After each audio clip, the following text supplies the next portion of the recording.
बच्चों, next chapter है P block elements. P block elements जैसे कक्षा 11 में भी आपने पढ़ा है कि वे तत्व जिनमें अंतिम इलेक्ट्रॉन पी उपकोष में प्रवेश करता है उन्हें हम पी ब्लॉक तत्व कहते हैं।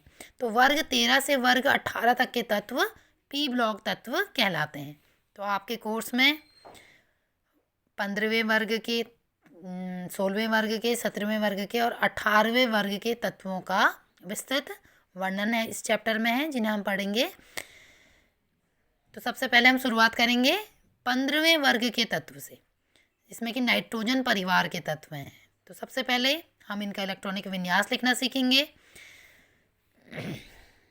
देखो, इसमें सबसे पहला तत्व है नाइट्रोजन, फिर है फॉस्फोरस, फिर आर्सेनिक, एंटीमनी और बिस्मथ। तो हमें पता है कि परमाणु क्रमांक को जो 7 है ये क्या है, नाइट्रोजन का परमाणु क्रमांक है। और हम परमाणु क्रमांक को क्या लिखते हैं, तत्व के प्रतीक के नीचे इधर साइड की तरफ लिखते हैं, और परमाणु भार को हम यहाँ लिखते हैं। नाइट्रोजन का है 7। तो इसमें क्या है, हम इनको याद करने के लिए एक तरीका है, हम क्या करेंगे, इसमें 8 प्लस करेंगे तो फॉस्फोरस का इलेक्ट्रॉनिक विन्यास बन जाएगा, या उसका परमाणु क्रमांक बन जाएगा 15। ठीक, उसके बाद आर्सेनिक में 15 में जब हम 18 प्लस करेंगे तो हमारा आर्सेनिक का परमाणु क्रमांक निकल जाएगा। इसके बाद 33 में जब हम 18 प्लस करेंगे तो हमारा एंटीमनी का बन जाएगा परमाणु क्रमांक 51। और जब हम इसमें 32 ऐड करेंगे तो बन जाएगा हमारा बिस्मथ का परमाणु क्रमांक।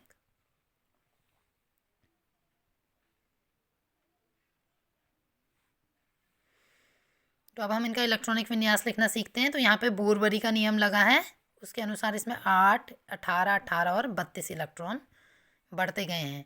यही नियम जो है आगे 16वें वर्ग के तत्वों में भी हम देखेंगे कि इसी प्रकार से हम इनको याद कर सकते हैं।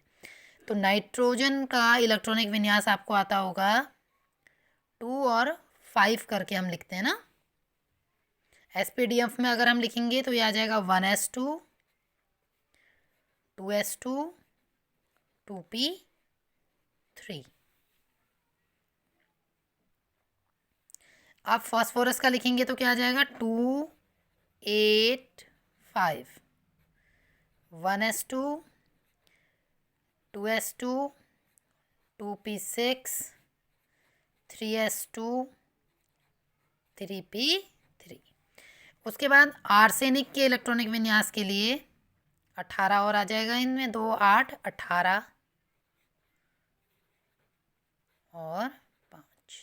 SPDF में इसे हम लिखेंगे तो ये आ जाएगा 1s2, 2s2, 1s के बाद कॉमा कर लेंगे क्योंकि ये पहला कोश यहाँ पे ख़त्म हो रहा है ना। उसके बाद 2p के बाद करेंगे 2p6, फिर कॉमा आ गया तो 2, 8 ये हो गया। नेक्स्ट है फिर 3s2, 3p6, 3d10, तो यहाँ पे 18 हो गया। ये हो गया 4s2 और 4p3। फिर है एंटीमनी का, तो ये क्या हो जाएगा 2, 8, 18, 18, 5, क्योंकि 18 और इसके बीच में यहाँ 18 और आ जाएगा ना, जैसे 2 और 5 के बीच में पहले 8 आ गया तो इसका बन गया। फिर यहाँ पे 2, 8, 5 के बीच में 18 आ गया। अब 2, 8, 18, 5 के बीच में एक 18 और आ गया। तो इसका इलेक्ट्रॉनिक विन्यास SPDF में हम लिखेंगे 1s2, 2s2, 2p6, 3s2, 3p6, 3d10, उसके बाद 4s2, 4p6, 4d10, अब 5s तक जाएगा ये, फिर आ जाएगा 5s2 और 5p3। सबके अंत में क्या आ रहा है, 5, 5 आ रहा है, हम देख रहे हैं ना इलेक्ट्रॉनिक विन्यास में। और यहाँ क्या आ रहा है, p3 आ रहा है। फिर है बिस्मथ का इलेक्ट्रॉनिक विन्यास, इसमें क्या होगा 2, 8, 18, 32, 18 और 5। इस इलेक्ट्रॉनिक विन्यास को हम लिखेंगे तो क्या आ जाएगा ये 1s2, 2s2, 2p6, 3s2, 3p6, 3d10, फिर उसके बाद 4s2, 4p6,